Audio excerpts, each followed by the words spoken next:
Yeah, there's your headphones. You're halfway to halfway hazard. Man. Somebody left me. That goes a long way. Yeah. You were huge in 2007. Hey, that was a good year. You were huge when like the buffets were still a big thing. You know. Yeah, when all you could like eat Piccadilly. was... Yeah. Oh, And Piccadilly. you remember Piccadilly? Yeah. I see you, Daddy Bear. Yeah. I feel you. Yeah, dude. Piccadilly. My dad, he was a thrifty man. He would freeze his bread. You know. Yeah. He had a lot of money, but he didn't want to spend it. But I worked for him for a summer when I decided I want to go to college for a couple months, and I went back to college because I worked for him for a summer. Yeah. But there was this place called Holcomb's Grocery. It had the floor, the wood floor that was sideways, and it creaked when you walked across. You know that smell? Oh, yeah. Like everything on the shelves was a little dusty because nobody went in there to buy anything, really, except tobacco and beer. But you couldn't even buy beer there. But they had a counter, deli counter. They had the best bologna and mayonnaise and lettuce sandwich. Oh, yeah. I always wanted. He was like, "No, son." It's like when you go to McDonald's. You don't want to go to McDonald's. I got something better at the house. Yeah. No way better. And he would pull out that bread from the freezer. Like, what am I supposed to do with that? Anyway, I don't even know where my story was going with that. Piccadilly. Yeah. Thank you. JD's But paying Dad, attention. there was this thing called Duff's Smorgasbord, and it was in Lexington. And when we go to Lexington, because you had to go to Lexington to get good clothes, Yep. that you couldn't in Hazard and Hyndman, Kentucky. We go to Lexington, which is an hour and a half away, and we go to Duff's Smorgasbord, and that dude would wear that place out.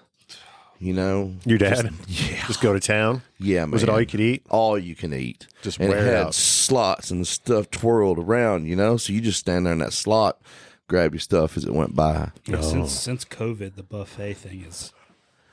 It's gone the way of the buffalo, hasn't it? Yeah, it's pretty gone. Like I toured for a long time, and yeah, you just don't see them anymore. There's not enough quality buffets. No, not even here. I don't. Outside of like a Golden Corral or something, we used to have Ryan's. Yes, that's like the J. Alexander's of the Golden Corral level restaurant because they took so much care of their rolls there. Yeah, the rolls in the ice cream machine when you were like 10 years old, dude. Well, I don't know if I've ever eaten at Ryan's. They don't exist anymore. I've seen, I remember seeing the signs, but I don't think I've ever eaten at one. There was one in Bowling Green right beside the road, and I think it's gone now. I think Are they closed down? I think they're all gone. Western Sizzling. Man, did COVID wipe out the buffet business? Man, they put a hurting on it. You can't really. With good reason. I mean, you kind of take a step back and go, yeah, there's 100 people touching the same spoon. Well, yeah, it's probably for a good reason. It's the promise of diarrhea. But that was like an American thing. I mean, growing up, like I went to, I remember as a kid, I don't know if they had them here, but in Texas, they had a place called Furr's, which was a real big. Sounds terrible. Furr'. And what was another big one? Sounds like that Tom Segura joke about strip clubs. Yeah, we went to beef. No thanks. I haven't heard that. The beef strip club? Hey guys, let's go to beef. Yeah. No. Huge beaver. I'll tell you this. I found this place has been here a long time, and I finally made my way to Big Al's Deli. I don't know if you guys have been there yet. I have not. It's in Germantown, and it's an old rundown house. Apparently, it's been there forever, but Big Al cooks every meal to order. Whoa. Insane. Like one of the best meals country cooking meals I've had since I've lived here. Really? It's like Monell's kind of deal, or is it? No, like you think you're going into a house to buy drugs. Oh. Like it's shady. Can you get drugs there? Probably 2 blocks away. Okay. Is it like the soup Nazi? No, I mean, no sandwich for you. It's him and his son. His son is the waiter and takes your order, and Big Al cooks all the food. I mean, what did you get? I messed up because I panic ordered. I panic ordered, and I just got like a fried chicken sandwich. Yeah, and then the table next to me got like the catfish lunch. If you have a name like Big Al, oh yeah. So it's Southern cooking. It's not like a delicatessen. Like you're getting a meat and three kind of thing. Yeah, but it's. I mean, dude, it is very confusing in the name. Yeah, like I'm expecting like a like a Duke's, like a out in- Reuben. yeah, Duke's out in East Nashville. That's the front door.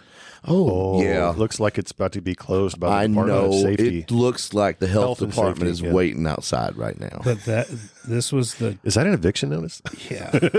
But you got chicken sandwich, fries, and coleslaw. Is that a plastic tablecloth? Yeah. Okay. So, It's actually that means the food's on fire. Yeah. no, the only Got thing cigarette burns in it, Yeah. you know? The only thing it's missing is the Coca-Cola board Yeah. menu. That's the only thing Yeah, it's missing. with a letter missing. Yeah. Other than that, like Like you walk a into, peg leg porker, right? If you walk into a place with a Coca-Cola board, It's fire. it's going to be good. Yeah. I have no qualms about that. I feel like we could sit here and discuss food all day long. Probably. I've done a good job about cutting back on that stuff the last You look couple of years.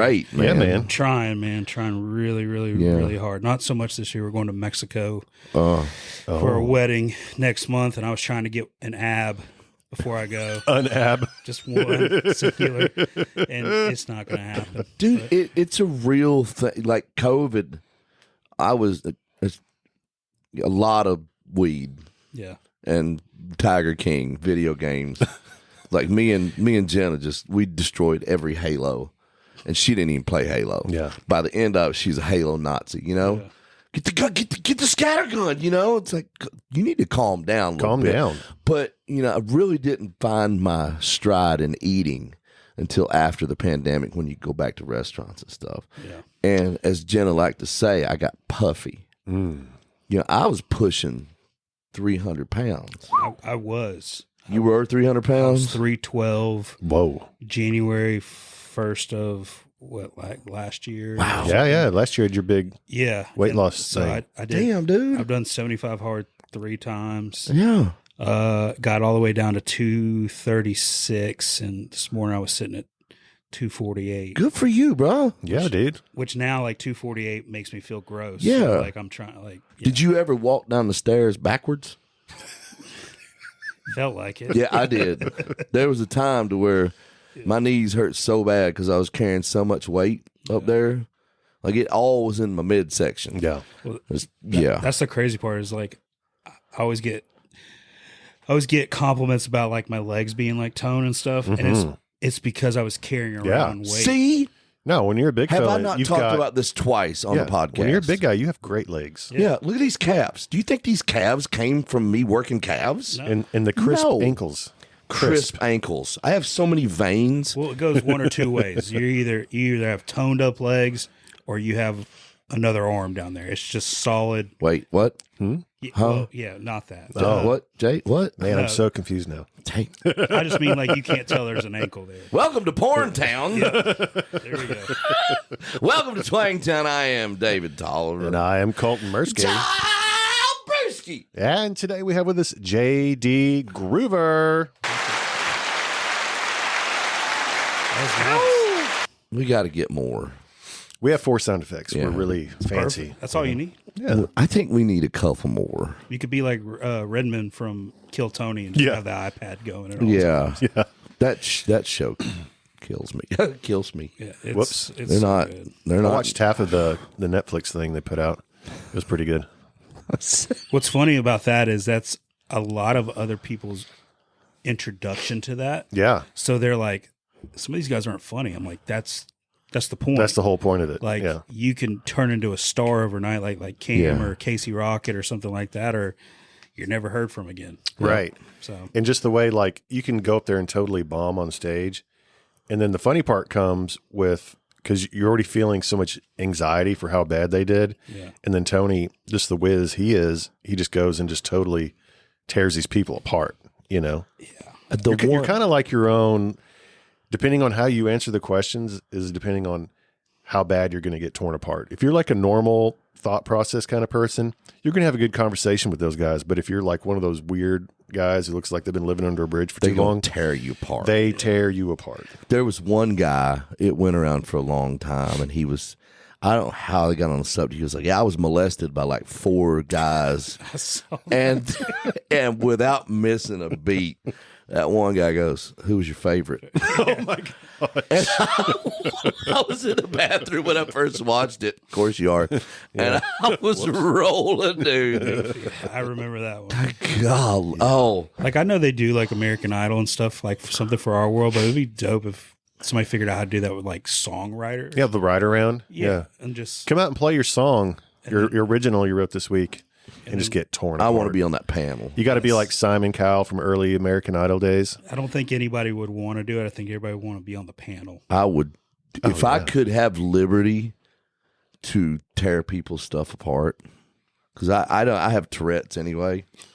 When it comes that'd be to so much stuff. fun. But That I wonder, would be, right? I wonder if Nashville would actually get behind something I don't like think that. they would. No. We have such a farm family society here. We're really good about lifting each other up, but I don't know about the whole making fun of someone for everyone else's benefit. No.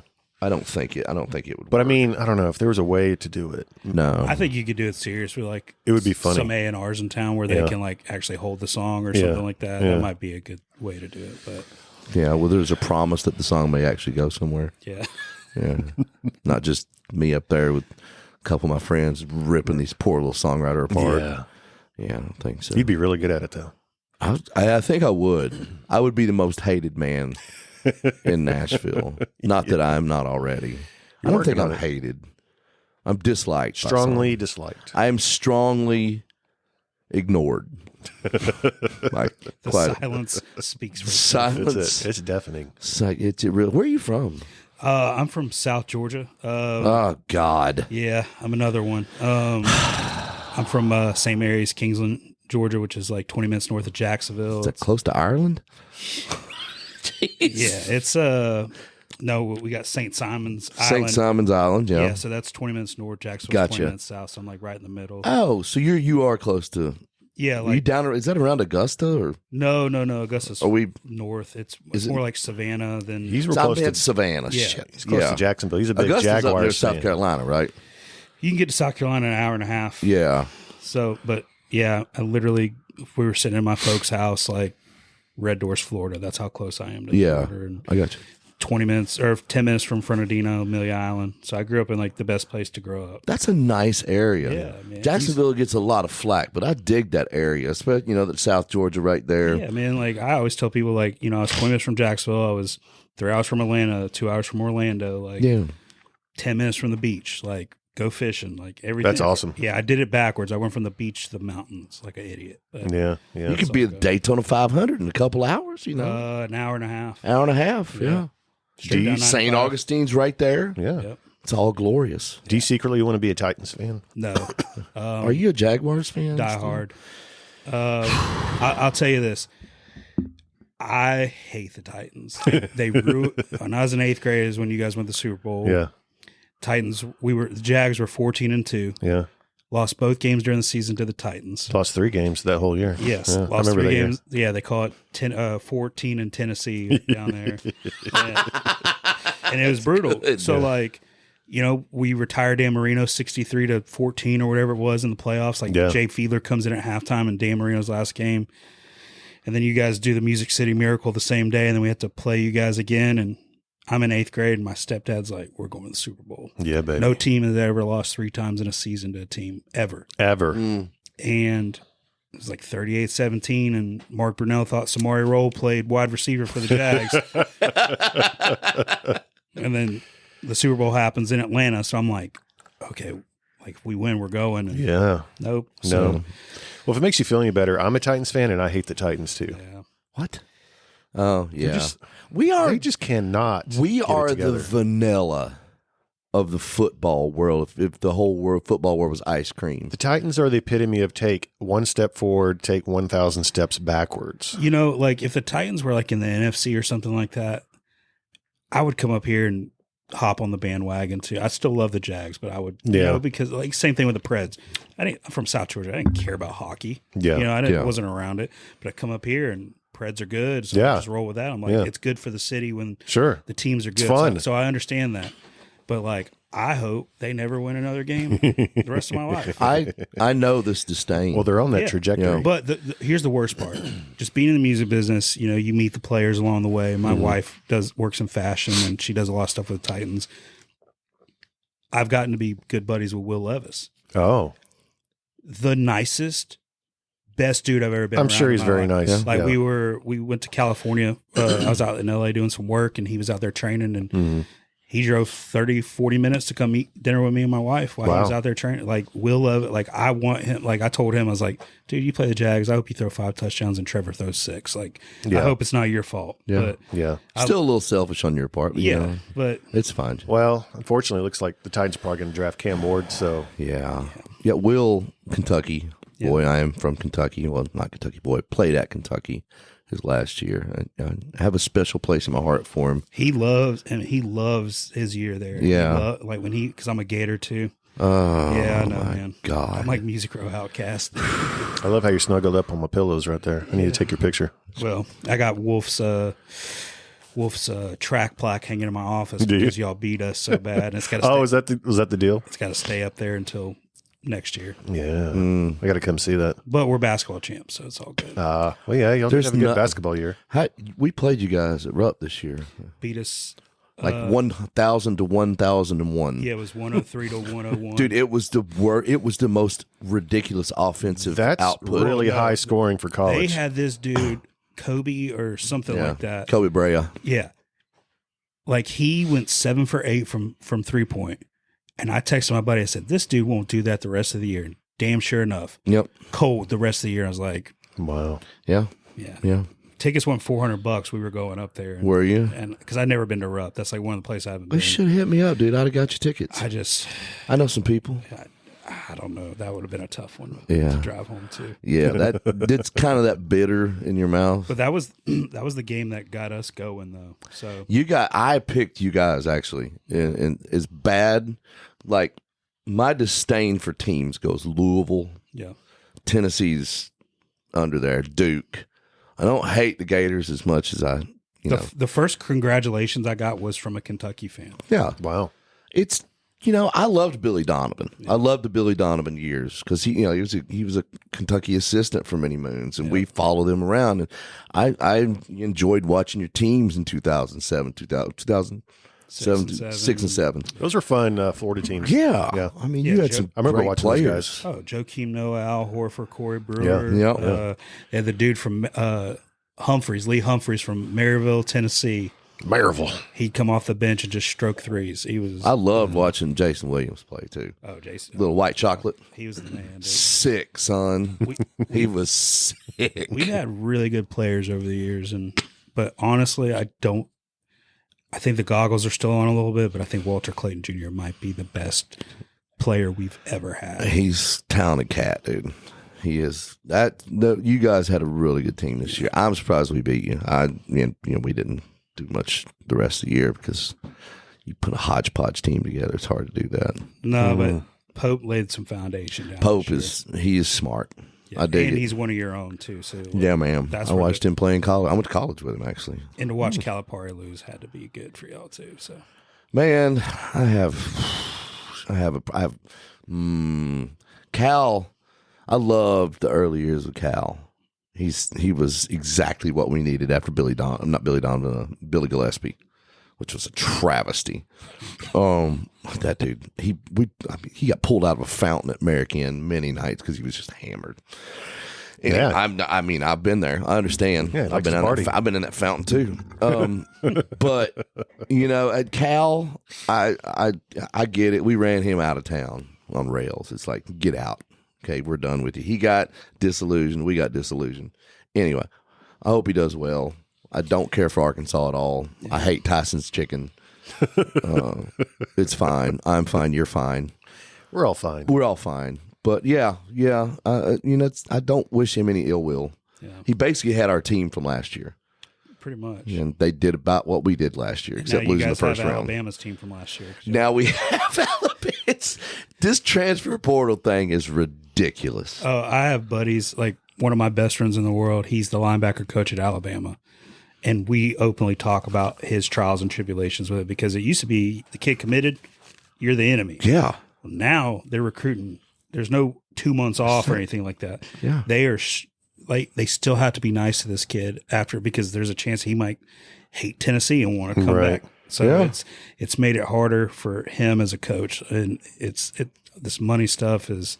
Yeah, what about that kid from Tennessee, the quarterback? UCLA just. Yeah. Oh, did they? Literally, when I was walking in here, I think they said he's going to UCLA. They're like, Wow. see ya. We're done. $3 million cheaper, less than he would have got at Tennessee. Wow. $3 million less.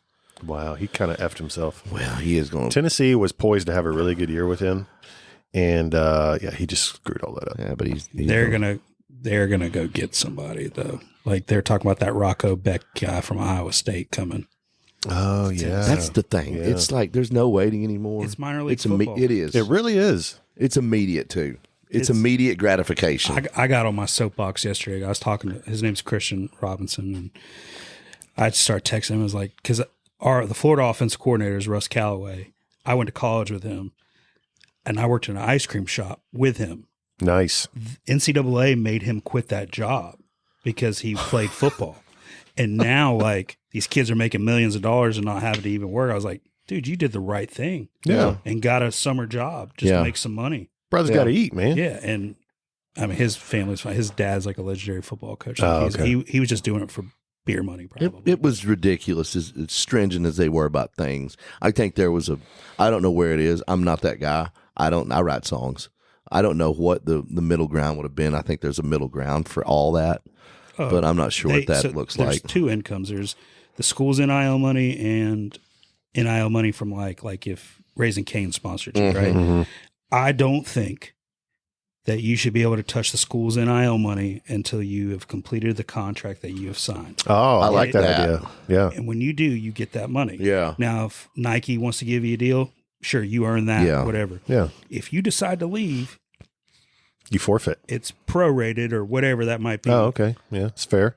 And I think you should get one transfer, but it can't be in conference. If you decide to go into conference, I think you should sit a year, because that's not fair for Vanderbilt's best player to go to Alabama. Dude, you've got this figured out, buddy. I've talked to enough NCAA coach guys to know that. Well, they should implement your rules. Let's call it the groove rules. Can we put you on the board somewhere? I wish, dude. I'd fight for that. I feel like we can make this happen. As many people as we know, I think we can make this go. It's just ruining college football. I like the one transfer thing, and I like it's got to be out of conference if you're going to play the next season. And if you stay in conference, you sit out a season. Because isn't it how it used to be? Like you transfer, didn't you have to sit out a year? You had to. Well, they had to release you for one. Yep. And then you had to sit out a year of and you had to give them blood and urine specimen. I don't know. But like Nico, he's got 2 years left, right? If he wanted to go to Georgia, sit a year, and then negotiate your contract with Georgia for those 2 years, and then you get your money from Tennessee whenever, but it's not the totality; it's whatever. And that would prevent teams from stacking. So, if let's just say Georgia hypothetically won the national championship last year, and then Nico hypothetically transfers to Georgia. And then you just kind of keep the train rolling. All these big schools are doing are letting these players develop at other schools. It's kind of like the NBA. Yeah, I mean, they're letting them develop at other schools and then cherry picking. Yeah, it's like San Diego State is a junior college for Kentucky. Why do you think no teams aired their spring games this year? So there's no film out there for anybody. Texas didn't do one for the first time in forever. Look at that knowledge. Yeah, Texas didn't do one. Coach Sark was like, nah. We don't need it. Florida did it, and the only reason they had so many people there is because they honored the basketball team at halftime. So all I saw was whatever Florida decided to put out there on socials. Gotcha.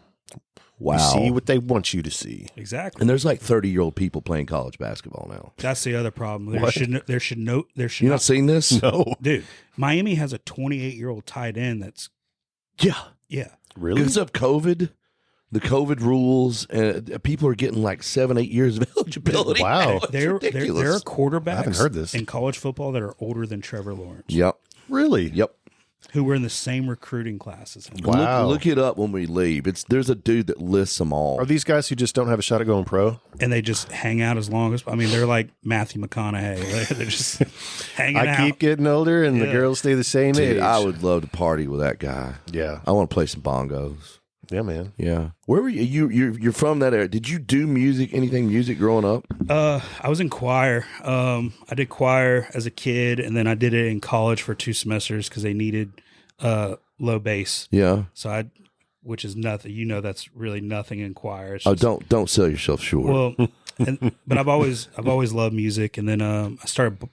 I joined a fraternity, started bartending. And then what college was this? Valdosta State. Valdosta State. Oh. Yeah, man. I hear you. So I went there, started bartending, and then got the opportunity to open up my own place. It was a music venue called The Gin in Tifton, Georgia. Oh. And we were music venue of the year for Georgia a couple of years. Nice. FGL's first gig ever was with us. Sam Hunt did a showcase for Universal down there. Yeah. So every week I would have either the up and coming person in country or rappers on the way down trying to make a little extra money. Yeah. Oh, wow. So I in one weekend I had Yin Yang Twins and John Party. Wow. It's like John Party on a Friday, Yin Yang Twins on That's Saturday. a hell of a weekend. That is a completely different crowd, is it not? Not crowd, just people to deal with. Yeah. Frustrating. Understood. But yeah, so I did that. So that was your place? Yeah, I was one of the owners in that, and it was cool. Like I'd come up here and stay, and I would always see my merch at Losers or something like that. Okay, And, yeah. Anyway, from 2010 to 2017, they kind of popped off. Nice. And most of the time, they did their first gigs with us because that's cool, man. WMECA trusted me. Yeah, I paid people right. Yeah. Took care of them. Got hotel rooms, and that's an interesting concept. Is when you take care of people.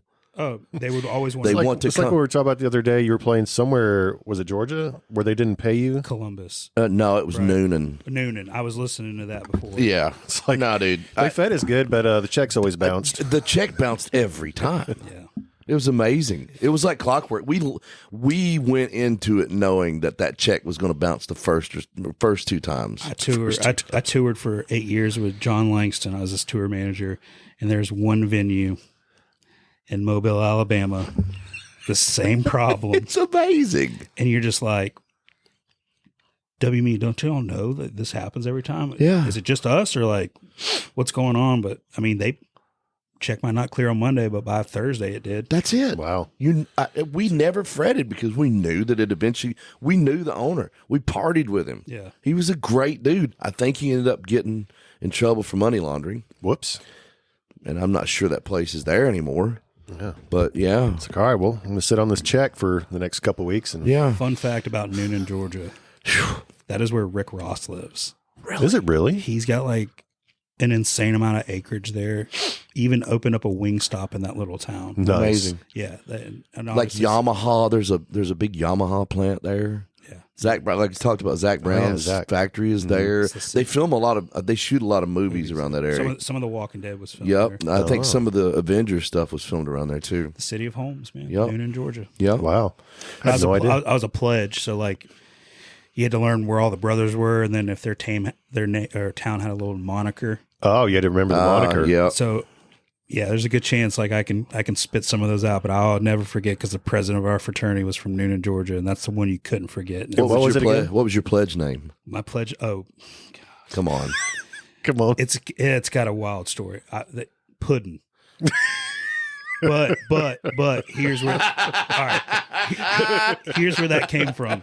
Oh yeah, when you rush at a school like Valdosta State, it's a lot of kids. So when you sign up, you have to go into this room and video and like say your name, where you're from, your age, and 2 fun facts about you. Oh boy. Well, I did it my second year, and my roommate was like, "Don't go in there and say you like hunting and fishing," and because you literally hear that 400 times. Yeah. My name's Bill Smith. I like to hunt and fish and play baseball. You're just like, what? I like boobs. So I go in this room, don't know any of these dudes sitting down. I goes, my name's JD Groover. I'm 19 years old from Kingsland, Georgia. I like fat girls and Jell-O pudding. I just haven't had a lot of pudding lately, if you know what I'm saying. And so the next day you go to all these houses and this dude, Matt, so I ended up joining Cab Sig. This guy, Matt Lester, was from New York, like thick New York accent. And he had to sign in at all the tables. So I'm going up. He goes, "Hey, you're that pudding kid, right?" Oh, shit. It just stuck. I mean, there's 45-year-old men that still call me pudding. That's great. It's the funniest thing. I love it. Mine was Booger. Booger. Yeah. We didn't have a very creative fraternity. How did yours stick? It really didn't. I didn't let it stick. They just decided to call you Booger? Yeah. Was it from... yeah, exactly. Oh, God, what's the name of the movie? Revenge of the Nerds. Yeah. Lambda. I'll show you this message. I just got my degree from Valdosta probably like 2 years ago. Congratulations. Yeah. Nice. Are you a doctor? No. It's like so to open that bar, it's like a story. To open that bar up, I left college with 3 classes left. Oh, you're just like Kale Dodge. Yeah. And I said, hey, I told my mom, I was like, hey, like whatever my advisor says to do, I'm going to do. My advisor said, hey, Valdosta State's been here since 1906. It'll be here when you're ready. And I was like, all right. What's up with these advisors in Georgia? I don't know. Dude. Just go do your thing. Go do your thing. Yeah. And so you don't need these 3 credits. My nephew is a senior in high school this year. And a couple of years ago, I was like, hey, so we're going to go to college? And he's like, well, you didn't go. Or you didn't finish. So what's the big deal? I'm like, so enough time has passed that a girl that I was friends with works for the communications department of Valdosta. I hit her up and they figured out a way for me to do it online. And oh, wow. And I graduated, showed him. So congrats, dude. Yeah, man. What did you major in? What's your degree in? It's communications. Yeah. It's simple. It was when I was in school, intercultural organizational communication. Like, okay. So what are you going to do with this degree? Yeah. You know, you get something to fall back on now. What's funny is it's funny we talk about it because I never received it. And I didn't think about it, like get my diploma or anything like that until I was we're doing something for AIMP. I'm on one of those boards for the young professionals, and one of the ideas is it's called AIMPU, and help these unsigned writers. They're going to play around, and we're going to give them like a fake degree. Oh, that's cool. Kind of thing. Yeah, they're going to get to play around with honorary degree. You got to class it up. Honorary. Yeah. And I was like, wait a second.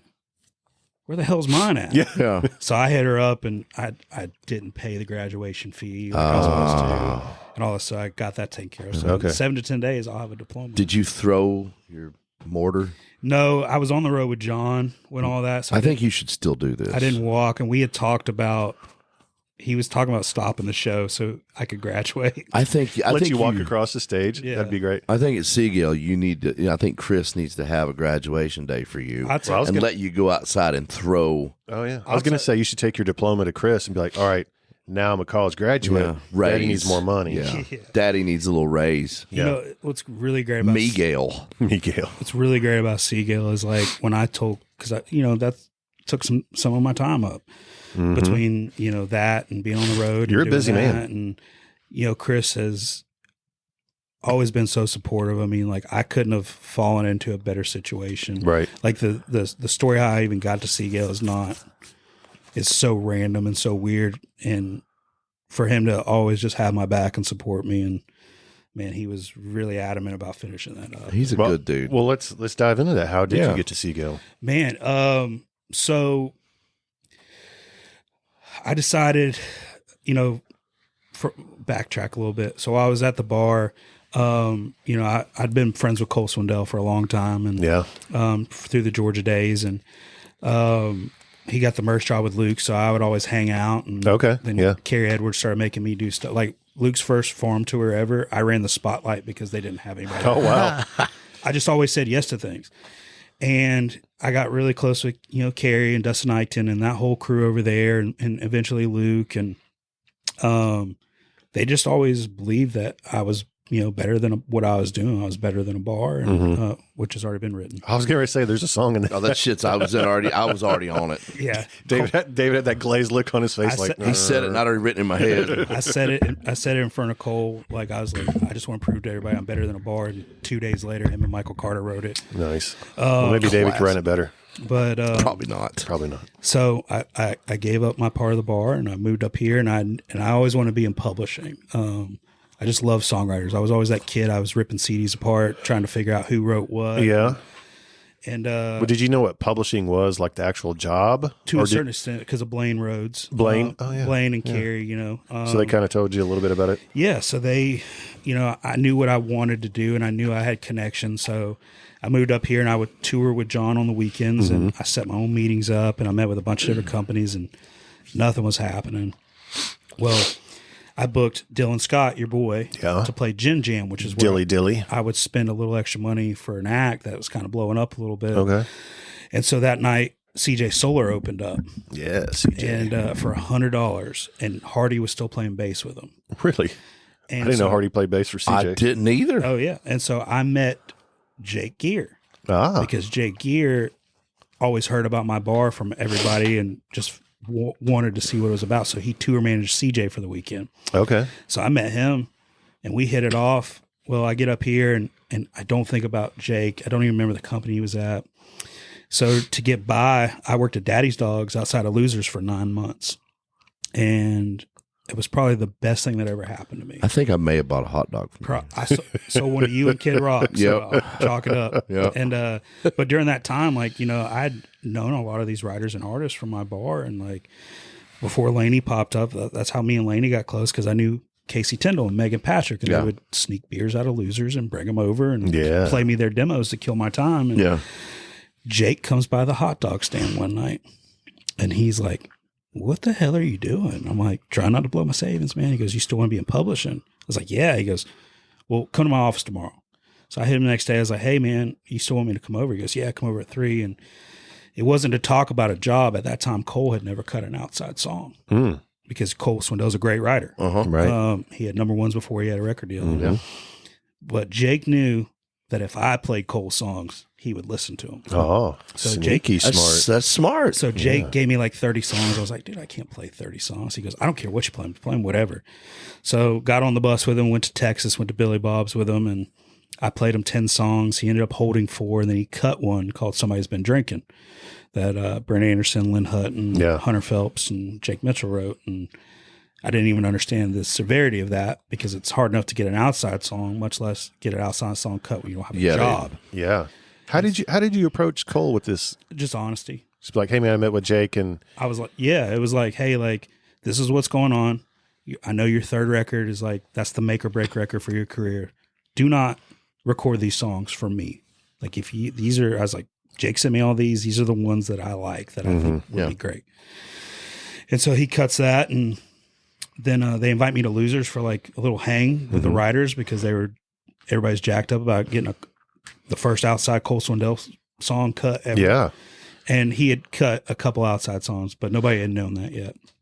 And then the next morning, I work an event for Daddy's Dogs, and I'm out at Old Hickory at that Bojangles getting a breakfast biscuit, and I got all my aprons on, and I didn't tell none of these writers what I did or anything like that. You know, I was still kind of embarrassed about the hot dog thing.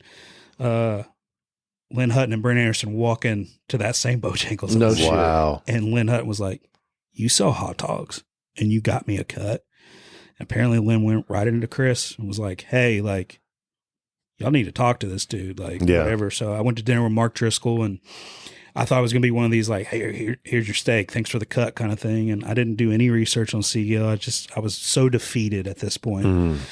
And he goes, "Okay, I think this will work. Come, we're going to schedule a dinner for next week. It'd be me, you, and Chris Dubois." And I was like, "The songwriter?" And he was like, "Yeah, he owns the company." I was like, "Mark, I'm so sorry. I don't know anything about this company. I thought that this is what this was." I said, "By the time I sit down with you guys next week, I'm going to know." And I've known Chris Dubois' name since I was a kid, because I love Brad Paisley. Yeah. And so the next week we had dinner, and they figured it out. And then I didn't know the music business shut down in December. Yeah. So I was just chilling, waiting. And I was still having to work Daddy's Dogs. I was working Centennial Festival, and I was working the December Festival in Centennial Park, and it's 8 degrees and snowing. The girl that's supposed to help me didn't show up, and I'm having to drag this cart, just doing all this stuff. And that's one of the few times in my life I can remember me and God yelling I'm yelling at God, and I'm not talking about to myself. I'm walking around "Why'd you make me move?" I was mad because I didn't hear anything. Yeah. I was like, "Damn it again." And 3:30 on a Saturday, my phone rings. It's Driscoll, and he goes, "Hey man, sorry we've been caught up with some stuff. We want to offer you X amount of money, full benefits." I was like, "You guys are dumb. I would have done this for free." And I started that January 8th, and I've been there for 8 years. That's one of the best stories that I've heard. I love it. That's what I had no idea. This is the first time I've heard the story. That story is what you used to hear about Nashville. Yeah, it's like such and such was playing here. And heard it. It's like Jim Ed Norman walking by and hearing the Take Six guys singing, and something happened. I don't remember what that story was, but it was just the happenstance or the was it Henley? It was They were just jamming and hey, you want to come hang out? Yeah. Okay. Well, it's just be like doors. All doors in this town are cracked. They're never shut. And I really believe that. But if you're just a good person, that door is going to open up some way for you somehow. So I always just try to. You are the Joe Dirt. Yeah. of publishing. Pretty much, man. Dude, I absolutely adore that story. I love it too, man. It's the more I get to tell people that, the more I appreciate it. When it's your journey, you're kind of like, yeah, whatever. Yeah. But like getting to hear. And I've got to tell it on a couple podcasts and getting people like hitting me up like, dude, I didn't know you went through all that. I was like, yeah, man. Like I was literally thank God, like daddy's dogs all day. Yeah. That dude, Sean Porter, Big Daddy that owns that place. He used to TM for El King. And so he understood what I was doing. And he made my schedule around it. That's awesome. He came to my wedding. He catered the night before for free. Wow. Like, dude, that is a dude that gets it and gets Nashville. And a big part of the reason I got to where I was is because I was selling hot dogs, man. Wow. Man, you're doing more than that. I mean, you're grinding, and you're in all the things you did for other people came back in a big way. Yeah. Karma's a real thing. You pay it forward, it'll come back and you'll be rewarded, man. Well, too. I mean, like, think about what we do. Like, I've got buddies back home who are firefighters and dig ditches for the city and stuff. Yeah. And like, I go to an office and I listen to music and I go, oh, this sounds like a Morgan Wallen song. Hey, Morgan, do you want, like, right? It's not work. I mean, it's a job, but it ain't work. No, there's days I get frustrated with my job and I'm like, I have to step back, like, you dummy, you've got the best job in the world. Have you looked out your window today? That's something I was really good with John about. Like, if we were open for somebody, or like, we had a night off and Brooks and Dunn was playing in the town we were at, and we sat out in the crowd. Yeah. And I'm like, dude, look at them. Mm-hmm. So these people just took 2 weeks of pay to sit in these seats and have the best time of their life. I said, it doesn't matter if they're sitting here or they're up front. Like, you need to pay attention to everybody that bought a ticket. And that's why, I don't know if you guys have ever seen John play, but John's one of the best entertainers in the business. Yeah, he's great. So that's what we get lost in. I think a bit of that too. We get frustrated with this business, but we also get lost in the fact that we used to be fans. Yeah. And I think if you pull yourself back to that part of your psyche to where you were, and you still are a fan of music, because I don't remember. I'm not saying this being cocky. I don't remember the last time I bought tickets to a concert. Yeah. We know everyone. And if we don't know that person, we know somebody who knows that person. Mm-hmm. Yeah. And I think when you sit out in the crowd and you get that energy back, I think that helps out a lot with your stuff. Yeah, for me, that's the best way to reset. Like, I will purposely, like, if I'm out with somebody, it's like, don't go side stage, go sit front of house. Yeah. Well, enough time has passed. I can tell this story. We were out with Cole and Luke for a summer in 2019, and we got 40 comps a night. We're in Toronto. We don't know anybody in Toronto. So what we did was we went to the Hill, the very back of the amphitheaters. Mm-hmm. Yep. And John would take 20 of those tickets, and he found like a pregnant lady once, and like, why don't you go sit in these seats up front? Oh, wow. Yeah. And we just handed them out and make, drunk teenagers on their first date, like, hey, y'all go get up front, go get in the pit. And that's awesome. Just to see their faces. Oh, you just made their whole day. Yeah. Well, and that makes them fans of yours. Mm-hmm. We did that with McGraw. Yeah. It's like you would play somewhere and you made somebody's night. Oh, yeah. Or year. Yeah. When they're sitting 314, at the very top, and you take them to, FF, that changes their perception of you. One of the coolest things we got to do is we played our first real stadium, and it was Gillette. Oh, wow. So we get into Boston the night before. Sizemore, Luke's tour manager, takes us to takes us to the inside the stadium at 4:00 in the morning, and he takes us to the very top, the very furthest seat away from everything. And he was like, "Boys, you did it." And we're like, hell yeah. And he told the story about Luke. He took Luke up there when he was open for Kenny and stuff. And so Jon left his hat up there under the seat. And so Jon was first of 4. Yeah, there's 20,000 people in the stadium, but it looks empty. Yeah. So he's on stage. I get the talk back. I was like, dude, look, the only people sitting in that section were sitting in the seat where he left his hat. Oh, wow. So as soon as the song was over, he paused it and was like, hey, section 4, whatever. And there's pictures on social media. You see all that stuff. Yeah. Section whatever. I left my hat up there. I want you guys to bring that hat down to me. I'm going to bring you backstage. I'm going to sign it and all this stuff. And find out they had won those tickets in Rhode Island and made the drive up. Wow. It was totally random that they were even there. Yeah. And they hung out and dude, just little stuff like that, man. Like those people love Jon Langston forever now. Oh yeah. Lifelong fans. And you just can't forget like even more full circle and even weirder with my story is Brad Paisley paid a free show in Jacksonville when part 2 came out. And I stood in the rain for 3 hours for him to sign my part 2 CD. Wow. And now I work for him. That's wild. And I got to tell him that story. Yeah. That's cool, man. It's amazing. Yeah, dude. He was like, yeah, cool story, bro. Anyway. Funny you bring up Mark Sizemore.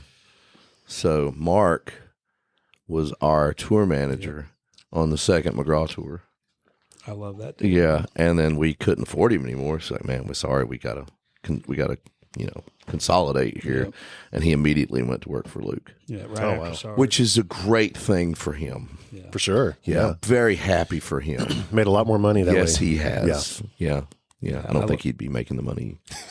I love Sizemore. He's a good dude. That whole summer with him doing amphitheaters for the first time. I mean, he taught me how to be better at the job. He's an amazing person, Yep. and he was just a super guy. What's the best part and the worst part of being a TM, which is a tour manager? Man, honestly, the best part, especially where Jon was when I was doing it, was, I've known Jon since 2013, before he even moved to town. He was still in college when I met him, and just traveling the country with your best friends in a van sucks sometimes, but it's some of the greatest memories. Sure. Like, even like the breakdowns and the mishaps, you're like, man, you're just with your buddies. You know what I mean?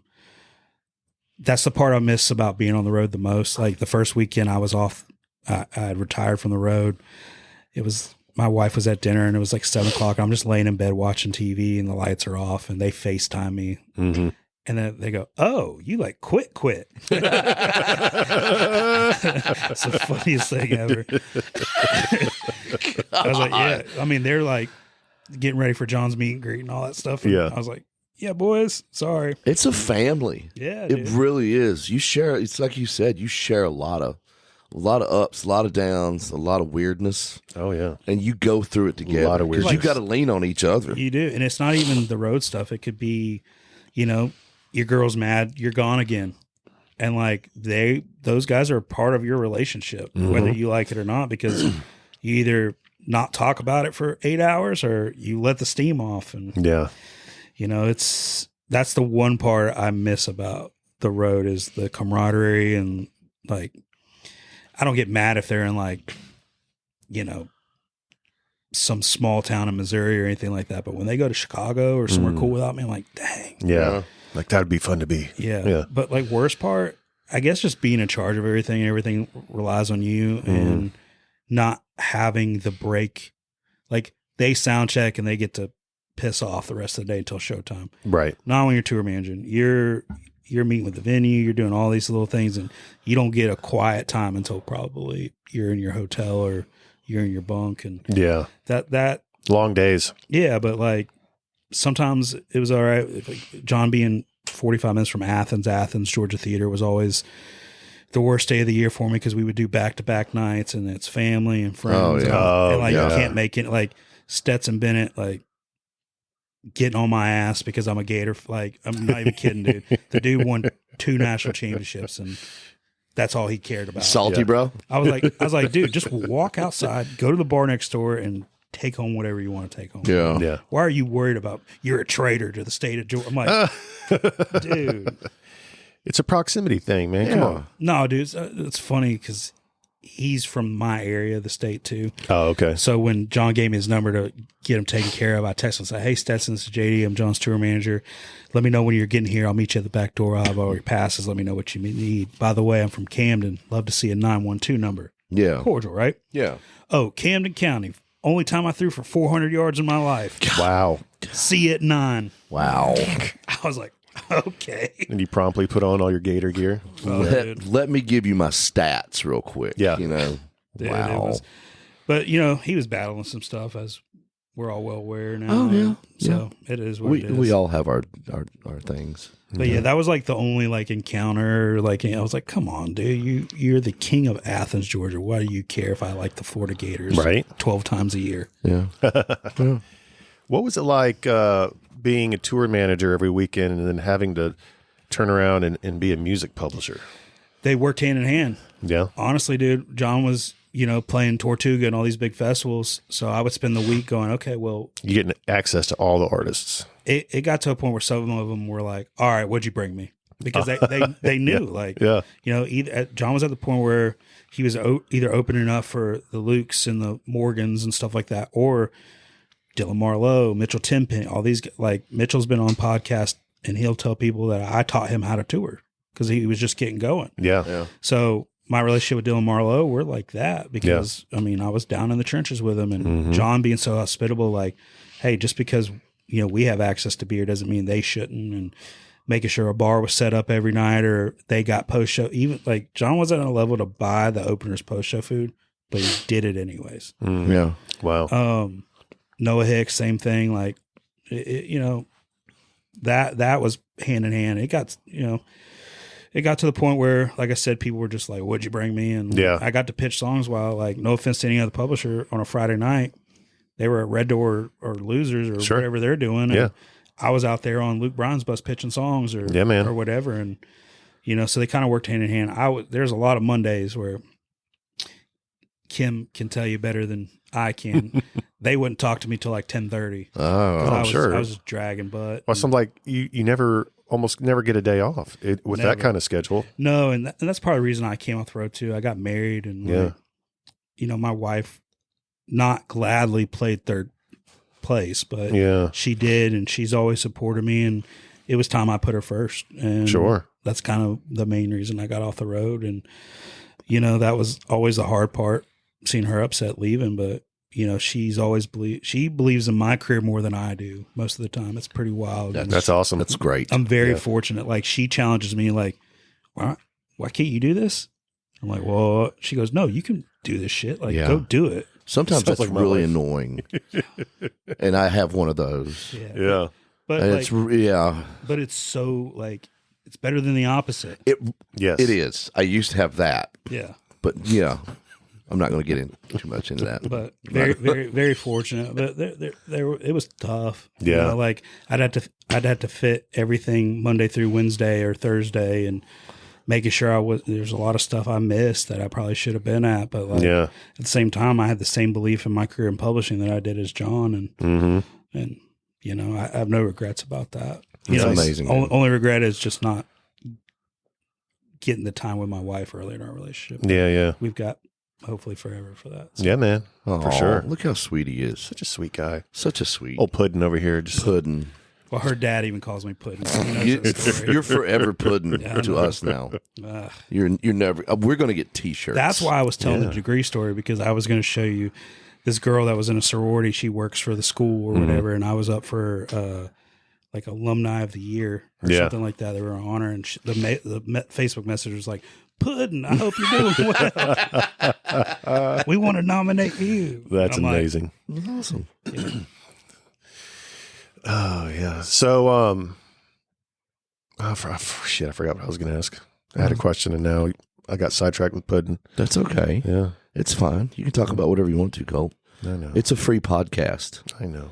What's Oh, I know. I remember. So, are you doing management now as well? Yeah. So, part of the reason I got off the road was, I've had a lot of opportunities in town, and nothing really made sense to leave Chris and Sea Gayle. Yeah. there were some really good, and I say that lightly, there were really good opportunities, but I always joke with Chris, like, hey, you let a stray dog in the house, like, you're stuck. Sorry, dude. Yeah. But I did get presented one opportunity, and I was kind of checking it out, and they figured out how, like, to keep me a Sea Gayle. Mm-hmm. So we started this management company it's me, Chris, and Jeff Ogus-Lundsey, who manages Young Thug, Charlie on a Friday, mm-hmm. Raina Roberts, Dave Blunt's, a bunch of bigger pop and hip hop acts. And Jeff used to work at 300 out in LA. So he was there for the thick of it. And we decided to start a management company, and it was all timing. And, you know, so now I do have 3 things still, but my wife is. So are you just helping manage those artists, or are there people here in town who you've taken on? No, so it's a totally separate thing from Sea Gayle, which is mm-hmm. good. But we just signed our first client. Her name is Callie Prince. Okay. She's so sick. She's a Mississippi girl. I feel like I've heard of her name before. She's incredible, man. Like her work ethic, her songwriting, her voice, like she's kind of a little hidden gem right now. And all right. So we just officially signed her. There's a couple other people we're talking to right now, and hopefully we get all that, done. And we're all good. But that's badass, man. Yeah, that's very exciting. Well, from the bar to touring to what we do anyways, we sign developing artists to get them to a manager or get them to a record deal or get them to a booking agent or whatever. We do all that work anyway. So the experience is already there for mm-hmm. myself. I just, once again, just have to prove it. Yeah, man. You got this. I don't think it's going to be a problem for you. I appreciate that. But that's just work ethic. That's like every step I get. You can probably find on some old Jon post about me or something like that. I always gave Jon shit. First night he played the Opry, I hugged him. I was like, all right, there's still work to do. Mm-hmm. And he hates it, but that's what you got to do. Never settle. Yeah. Yeah. I mean, each milestone is a stepping stone, you know? Dude, 84 people a day move this town. They want your job. They want your job. They want my job. Mm-hmm. You have to stay on top of it or else the new thing gets it or whatever. And, I just put my head down. Horse blind. You ever seen that Defiant Ones documentary? The Defiant Ones? Oh, dude. So it was on HBO Max. You have to get it on Amazon now, but it's worth the $20 or whatever it is. It's the story about Jimmy Iovine mm-hmm. and how he got to where he was and all this stuff. And if he didn't answer the phone on Easter Sunday to go run the board for Bruce Springsteen in the studio, he would not have anything he has. Wow. He was the only guy that said yes on Easter Sunday to go do that. And he became Bruce's guy, which led to Interscope and led to all this stuff. And there's a part in there, and, Jimmy's this little New York guy. And he's like, you know why horses wear those fucking horse blinders? It's so when they're running a race, they can't see what the horses next to them are doing. And that's what people should do. People should put those horse blinders on and just fucking go. And it goes into 50 Cent, go, because he found 50 Cent. Yeah. And that's something that is very close to me. Just put your horse blinders on. It doesn't matter what so-and-so got cut. It doesn't matter that so-and-so got this spot on this stage or whatever that is. Just go. Your story is your story. Your journey is your journey. Right. The only way it gets told is if you go. Yeah, man. I think you should be a motivational speaker. Yeah. You should do something like that. I'm enthralled right now. Yeah. I like you more than a friend right now. I appreciate usually David doesn't stop talking, but he's been listening real hard. I'm locked in, dude. I'm sold. I'll help. I want to end. Well, I'm fortunate to have good people around me, honestly. The whole staff at Sea Gayle, Chris and Brandon Gregg, who's been there for 22 of the 26 years. Wow. And, I got there before Kim Wiggins did, but obviously Kim Wiggins is a legend in the business. Mm-hmm. I've learned so much from her in our time together. I mean, she stopped me from saying dumb things, doing dumb things. That's the big one. You need people like that. Man, I'm telling you. I need people like that. I have somebody that worked at Arista Records at the height of Brooks and Dunn and Tim McGraw and all this stuff, who worked at Sony Publishing, who worked at Peer with Michael Knott. I have that person sitting 10 feet from me. Yeah. Why not ask questions? Yeah. Oh, yeah. Use them. Yeah. I didn't go to school for stray dog got let in the house. That's right. That's how I got here. Yeah. There's no $100,000 educational degree on my wall. I wasn't in my 20s here. you got to ask questions. Yeah. And not be scared of being wrong. And there's no dumb questions. And the more you ask, the more you're going to learn. And if someone makes fun of you for asking a question, then shame on them, because we all got to start somewhere. We all got to learn to do what we do. And then you just keep growing on that, Damn, and Emily Craig's in our office too, and she's fantastic. Love Ems. Yeah, we have a really solid crew. It's very, very, very lucky. Sometimes. Yeah, y'all got a good crew over there. I don't mean this in like a derogatory way, but sometimes I feel like a Make-A-Wish kid. Like really, like wow. I know that's a tough thing to say, but I don't know. Got imposter syndrome sometimes. Oh yeah, heavily. Yeah, heavily. I feel it. I feel that way too. Heavily, because it's not like we're changing oil or changing tires. Like those guys don't go home and get on Goodyear's Instagram and look and see what the fuck's up. No, we go home and get on Instagram and it's like, well, so and so got this song's coming out. Right. We don't have the ability unless you cut your phone off and go in the woods. Mm-hmm. Everything that we're doing consumes us and is around us. There's no shut off valve. It's just whatever. But like the guys changing oil, they're like I said, they're not going home and going, no. What Valvoline posts today? Valvoline instant oil change is not looking at what Mobil's doing. Like that, and the mental side of this is just as important as the labor of it. I think you have to stay strong between the ears. Yeah, I think it's healthy the imposter syndrome can be healthy to a degree, but don't let it like invade your thoughts, because obviously you're doing what you need to do to stay in the game. And, being at a company like Sea Gayle and staying there and then being a part of this new venture with management, obviously you're doing things and you're catching people's attention. And so, man, you're doing it. So just, you've earned everything you've accomplished. And I know you got a lot more in you, man. Even sitting here, I'm uncomfortable. Like, why? We're homies, bro. I know, and I appreciate that. Yeah, dog. There's still work to do, man. There's still work to do. I got some work for you. I ain't cutting grass. I'm over that. Nah, dude. We're gonna have you spin this wheel of shame over here. Yeah.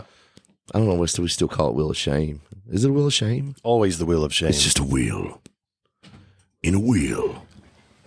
You're not gonna know what they are. It's all in code. Please get Chubby Bunny. Did you get any more? More what? Bunnies. More bunnies? No. I almost hit a bunny this morning on the way home from the gym. Yeah. I hit one with a weed eater this weekend. It's a little baby. Oh wow! All right, you got to spin it again because I don't have that one. Are you going to get rid of that? I don't go to the liquor store very often. God, Marty. I don't drink. So. Okay, well, even that's better. Great. Same, bro. Colt would drink by himself, though. No. Yeah, because he's an alcoholic. You should tell his wife. 999. You got to spin again. We got to take the drinking things off. I told you that a long drink. time ago. I don't really drink that much I anymore. told you that. Everybody, it's a sober world. I need some new categories.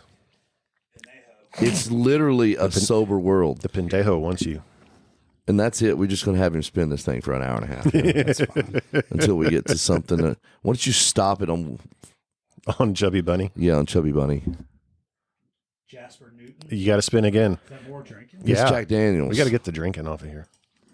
I didn't do. He made this up. This was like it's fine. From 2 years ago. Life's changed since then. Yeah, we all gotten old and sober.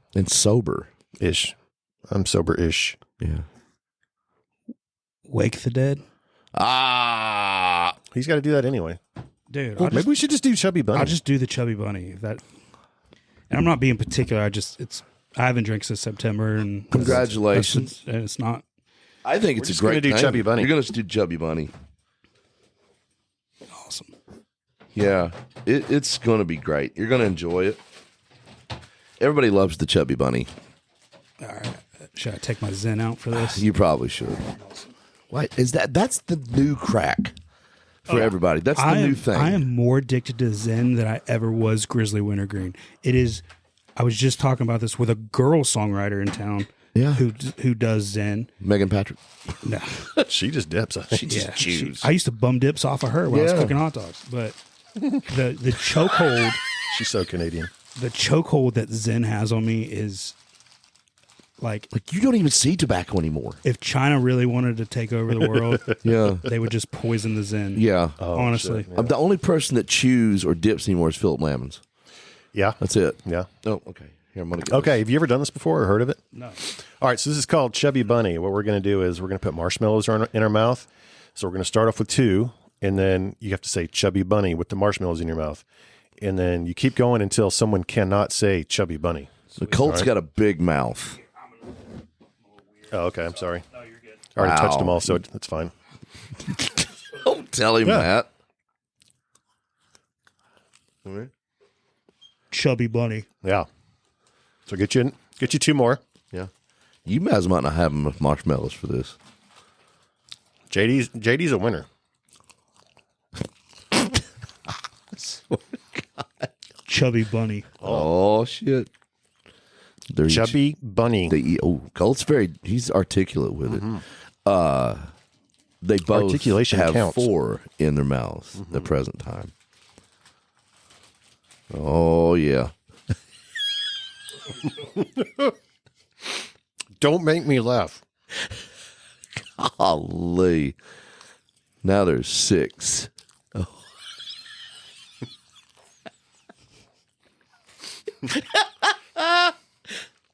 Chubby bunny. Chubby Bunny. Damn. Told you, dude. He's like a savant with this thing. He's not human with his bunniness. With his you're not going to do it this time, are you? You're going to have a hard time getting those in there.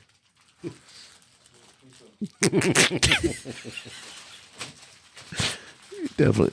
Wow. How old are those marshmallows? Yep. Enough. Holy shit. Dude. Get down there on it. Chubby bunny. Oh! 8 marshmallows. Are you going to beat him? Are you going to take him down? My gosh. You win. Oh, wow. That is absolutely amazing. You can spit them out now. Oh, my first right here, buddy. Oh, he's going down. Did with you it. swallow them? Holy shit. You're an animal. You're a damn animal. And I love it. That's amazing. My first loss at Chubby Bunny. First loss. Shit. Man, thank you for coming and talking to us today. You all right? Yeah, I'm good. You're about to have a sugar rush. Yeah, you're about to be helped out a little bit. Okay, so before you leave, Yeah. unfortunately that's not it. We have our official Twangtown initiation. Initiation. So what I have here is a bottle of Atomic Rhino smelling salts. So I'm going to take the lid off. We've all done You're it. going to hold it right here and give it a proper man sniff. Yeah. Oh, yeah. You can put that over here. Yeah. Yeah. Oh, You're not going to throw up. So right here. Look. yeah.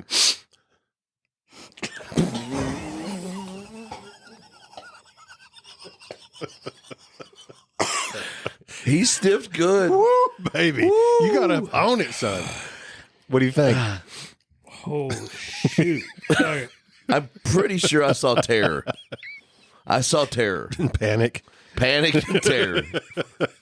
Oh, my God. Have you ever done that before? No. Oh, yeah. You ever going to do it again? No. That was worse than a smelling salt. That is a smelling salt. It's Whoa. the double. It's like Oh, it's concentrated. concentrated ammonia. Oh, well, Yeah. That makes sense. It's absolutely awful. Every time I do it, I can't see out of my left eye for about an hour. This thing It is clouds. burning. Yeah. Yeah. It's the man. worst. Do you need to get it on the other side? No. Don't do it. Don't do it. I'm good. I underestimated that a Yeah. little bit. You went in hard with it. I'm impressed how deep you sniffed in. Ooh. Dude. Thank you for the coming man, in dude. and No, I talking appreciate to you us, guys man. having us We and- thank you. Yeah, buddy. Colt, tell them what they need to do. Yes, we are available on all streaming platforms. Sam You can Hunt. You can follow us on Facebook, Montevideo. Instagram, and I Twitter. don't know. Rate, subscribe, follow, Tell your comment, friends. Send us money. and My girl. yeah, There's a go give rumor. JD a follow. He's a good follow. Yeah. Give him a follow. Sometimes. Yeah. What's your handle? JD Groover. JD Groover. On everything. Come on. At Puddin. I'm so glad I didn't do that. Valdosta Puddin. Yeah. I'm Yeah. so glad I didn't. Jello and fat girls, huh? That could be a That's good amazing. like this jelly roll. You could be like pudding. Puddin roll. You know. Yeah. if you take me out on tour and cut some Sea Gayle I songs. mean, you're a choir guy. Can you sing a little bit? Oh no, I'm not doing that. Yeah, I wouldn't either. No, I'm not doing that. I'm retired. Yeah, but did you? Did you used to sing? That's what he said in choir. I know, but like, did you ever sing like country songs? You don't even pay attention when we do podcasts, do you? No, we're doing a podcast. Yeah, we did. The only thing I remember is we did Silent Night in German. That's like the Stille Nacht. Stille Nacht. Yeah. Nice. That's all I really remember from that. Well, Dave, thank you again for coming on. No, thank you guys. You're the man. I'm awake now. Yeah. See you, kids. Bye-bye. Bye, everybody.